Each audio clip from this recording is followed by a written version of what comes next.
իսկ անեծքներին արժե հավատալ։ Բնականաբար անեծքները գործում են, սակայն կան իզուր անեծքներ, որոնք թռչունի նման տրվելու են, ոչ մի օգուտ, ոչ մի վնաս չի տալի։ Սակայն այն անեծքները, որոնք հետևողական են, որոնք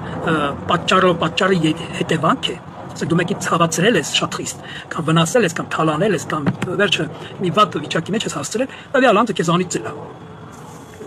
Ու տվյալ անձի անեծքը ցանկչել է քո վրա։ Ու ինչ անում ես չի ստացվում, ոնց անում ես քո վրա ծանրություն կա։ Ինչ որ մեկի անեծքը քո վրա է հանգչած։ Կամ ունեցա անիծել, որ վերջը քեզ հանձնել Աստծո դատաստանից էլ հանձնել, որ Աստծո քո դիվան անի։ Անեծք կա։ Ուղղակի ազատվելու համար պիտի հարցը լուծվի։ Այդ հարցը ամենավերջում զղջաս, ամենավերջում խնդրես Աստծո ազատագրի քեզ։ Իսկ եթե հնարավոր է, որ տվյալ անձին դու վիրավորել ես, ու զգում ես, որ ինքը հաստատ անիծել է, հաստատ իր չար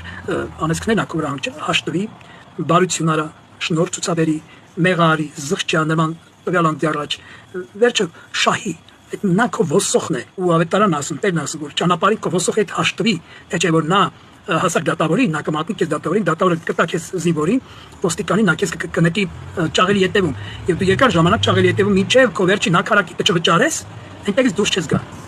Այսինքն մինչեւ քո 8 տարի դատա տված, օրինակի, մինչեւ քո 8 տարի չնստես, այդ անեծքը քո վրա չի սպառվի, չի վերանա։ 8 տարվա անեծք ունես։ Ու դատավորը քեզ սահմանել է այսքան, պիտի պատժես այսքան տարիորին։ Սակայն դու եթե զոհաբերություն ես անում, մեղա ես գալի ու դու շահում ես այդ